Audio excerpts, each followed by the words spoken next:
Hi art nerds, happy holidays. So we are doing part 2 of the ornament holder tutorial, and doesn't Kara look just so cute with this donut ornament? When I saw this ornament on my tree, after I'd finished making this ornament holder, I just knew the two had to go together. So this is a fairly simple Paperchild / Papercraft. There's a few things though that make this one a little bit tricky, and we'll talk about that one a little bit more. So the basic materials you're going to need for this are your Paperchild printout. You can find a link down in the description below where you can print out the liner for you to color yourself, or you can print out the full color version. Merry Christmas. I recommend you print them on cardstock or something heavier. And if you haven't watched part 1 yet, I demonstrate how to watercolor this cutie in part 1. You can find that down in the description below as well. You are also going to need scissors, possibly an XActo Blade, so therefore adult supervision, Popsicle Sticks, double stick tape, single-sided tape, and foam tape. And you can pick up most of these materials down at your local Dollar Tree or Walmart, so they're pretty accessible.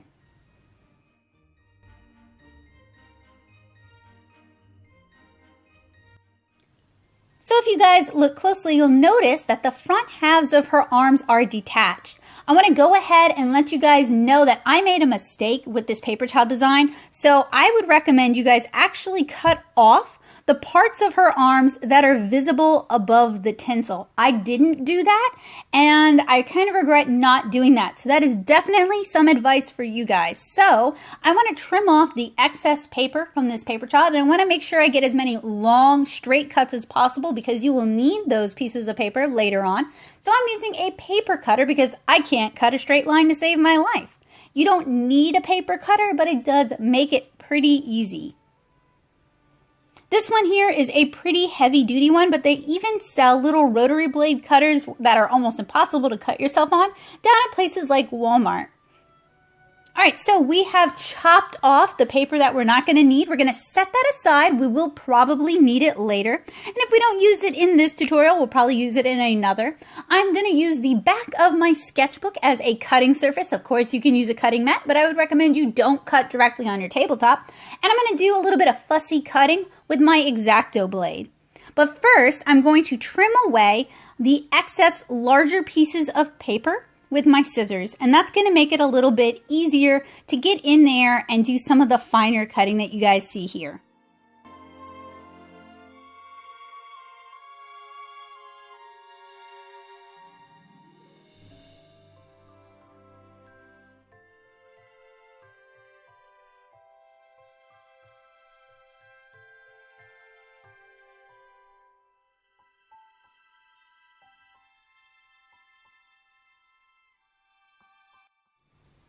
So if you guys are new to my channel, welcome.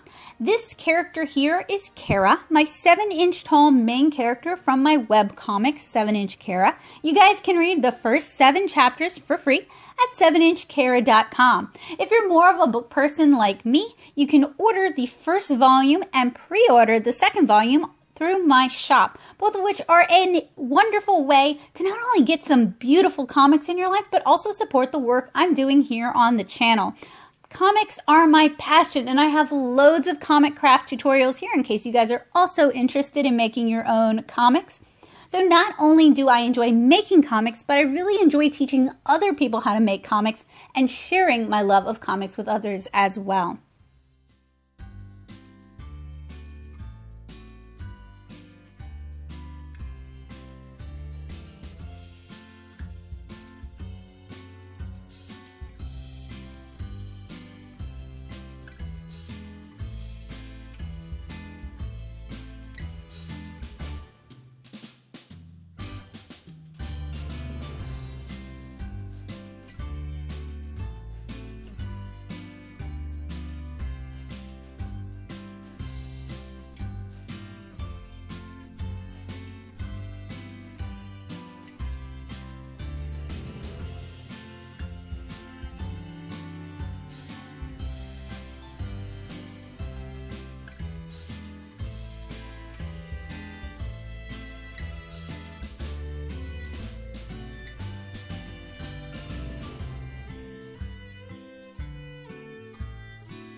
So cutting the tinsel is the really boring part of this.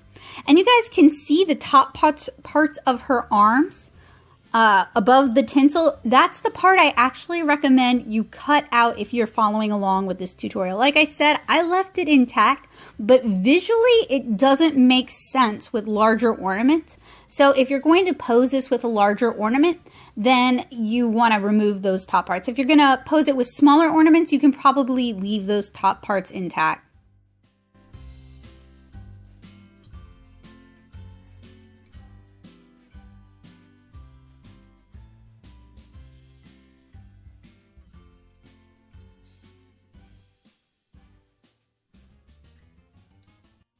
So now that we've got everything cut out, at first I grabbed some of these clear ornaments that you can get at Dollar Tree that you can fill with glitter, or you can do like marble pours inside, because that was originally what I wanted to pose her with, but they're so round and fairly large that it doesn't really work well or make sense with this particular Paperchild design. So one of the first things I did is I built a triangular base to hold her up, like I did in some of my other tutorials. And then I tried to figure out how to build the actual ornament holding box. So another tip, if you guys happen to have, like, say, a tape roll that's empty, like a washi tape roll that's empty, that would work really well for actually holding your ornament, especially if you're using, say, a round ornament. And you could just use some of that foam tape on the tape holder or the tape spool, and then put the foam tape on Kara herself so that the ornament can rest in that. Or if you have a small jewelry box, like a ring box, they sell cardboard ring boxes, so something kind of like that.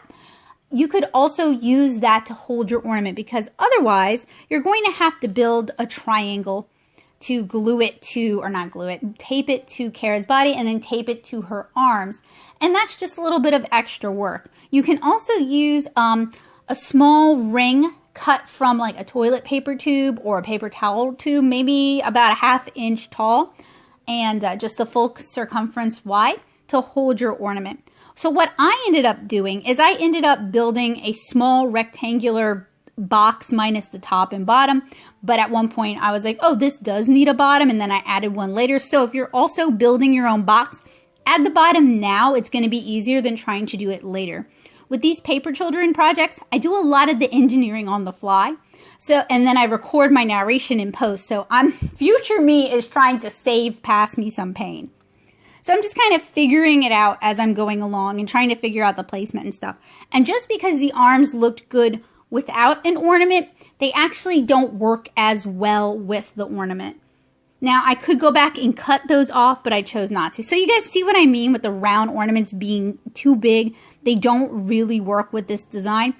If you're using smaller, like 1-inch round balls, or just almost any other shape of ornament, like flatter ornaments, those will work a lot better than the round balls. Like the donut ornament I have here actually works really good. And that brings up another point. That donut ornament is a glass ornament, so it's pretty heavy. And when building the base and putting coins in the base, I should have compensated for that even more by putting in maybe even some pebbles or some stones rather than just a few quarters. So you can see I'm cutting up a bottom to tape to my box. It's way easier to do this if you do it before you attach it to your Paperchild. And that little box that I built was about 1.5 inches by 1 inch, maybe a little larger than that. I honestly eyeballed it mostly just to fit the ornament that I had. So if there's a particular ornament you have in mind that you want to display using this Paperchild, then you're going to need to do a little bit more engineering. So frankly, this tutorial is not nearly as easy as, say, the stocking stuffer tutorial that I released yesterday. It's still a really fun and worthwhile tutorial, but this one is definitely going to require a lot more paper engineering and a lot more adult supervision if you're doing this with a young one. But this is where the the STEM comes into steam, I guess, because usually with STEAM, they kind of negate the art part. They forget the A, and it's really just STEM, but they crammed an A in there so they could take our funding. But this really goes to show you that art and engineering, art and mathematics, art and science, where you try something and you see what the results are and you modify your process, they really do go hand in hand. And to pretend like they don't, you're lying to yourself and to others. So anyway, this one took a lot of engineering. I probably could have done a few more prototypes of this. All of the paper children I did for the Christmas 2020 Advent calendar were kind of done off the cuff based on my experiences making other paper children. This one's a little bit different from some of the other designs, so I really needed to do more prototyping with her than I did with some of the others. She was also the first design I did. I know we're on like day 7 now, but she was actually the first Paperchild design I did for December.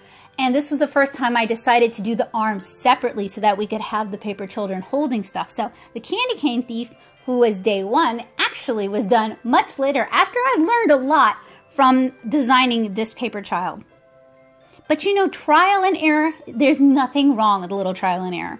So I did the holding mechanism first because I thought having the base would make her kind of unwieldy and harder to manipulate. So now we're working on the base and we're working on giving her some structure and support. And since she's designed to hold an ornament, and the ornament she's going to hold is a heavy glass ornament, I am going to give her a lot of stability. And I'm going to use popsicle sticks and some double stick tape to do that. So apply your double stick tape along the length of your popsicle stick. If you have any overage, just fold it over and then press it securely to whatever paper you printed your Paperchild on. I'm cutting off the excess because I want to also use a popsicle stick for her spine, and it would have gotten in the second leg would have gotten in the way of the first leg. Wow, no, Becca, the second leg would have gotten in the way of the spine of this Paperchild if I had left it long like that. And I'm also using some single-sided clear tape just to kind of secure everything down and give it a little bit of extra security. So I'm actually taping all my popsicle sticks down twice, once with the double stick tape and once with the single-sided tape. And she looks really cute like this. You really could also, if you used a little like jewelry box, you could fill it with candies. Ah, that would be so cute, holding peppermints and truffles and spearmints and Andes mints. That would be really, really cute. Should have thought of that. Maybe another time. So now I'm using the same triangular base technique that I've used in many of the other standee Paperchild video tutorials, where we basically create a triangle out of one long strip of our watercolor paper, and we tape the Paperchild to that base. Then we're going to build a bottom to our base, but first we want to tape and secure our triangle to the rectangular paper base we built. So I found a suitably sized scrap and I traced my base just to get the approximate size.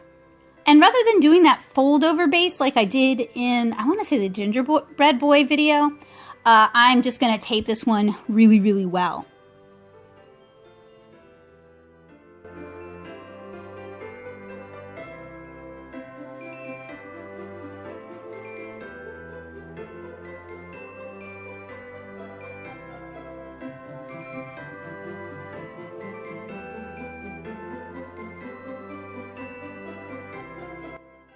So much tape. It's a good thing Dollar Tree sells single-sided tape right now for wrapping presents, as well as the refills, because I don't know about you guys, but when I was a kid, my mom did not want me touching her tape, and this would have been considered a waste of tape. But me, I think this is an excellent use of tape. So for the time being, I'm using a heavy glass ornament just to hold her in place, while I make little weight packages out of quarters. Now, again, the ornament she's designed to hold is slightly heavier than anticipated, so I really should have done more weight here. So a couple of pebbles would have worked really, really well to counterbalance that glass ornament.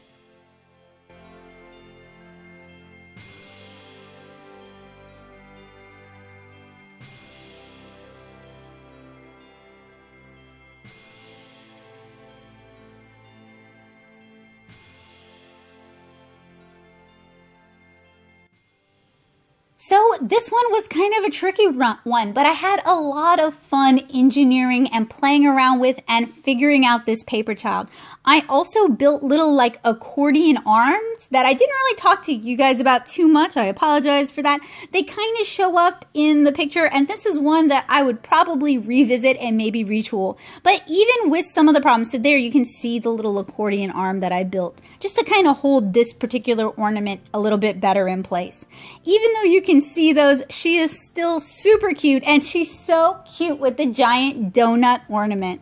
So I asked Joseph to find a good place to put her so that she can be on display. We're kind of running out of room. If you are placing these Paperchild Papercrafts in your own home, I do recommend you actually kind of hide them around so people can kind of discover them. But for the purposes of the video, they're all gonna kind of end up in the same space in the same room because it's a little bit easier to photograph and to video. So he's being very, very careful placing her. So careful that he knocks down yesterday's Paperchild. So anyway, we ended up putting a little bit of extra weight in the back just to kind of offset it. I'm going to retool her just a little bit, but hopefully the suggestions I gave you in this tutorial were helpful and you can have greater success than I did. If you'd like to color and play along, you can find links in the description to printable line arts. Normally I charge for my line arts, but hey, it's the holiday season and these are my gift to you. I'm doing an entire advent calendar of these Paperchild designs, so check back tomorrow for a new one. Happy holidays, guys. Bye!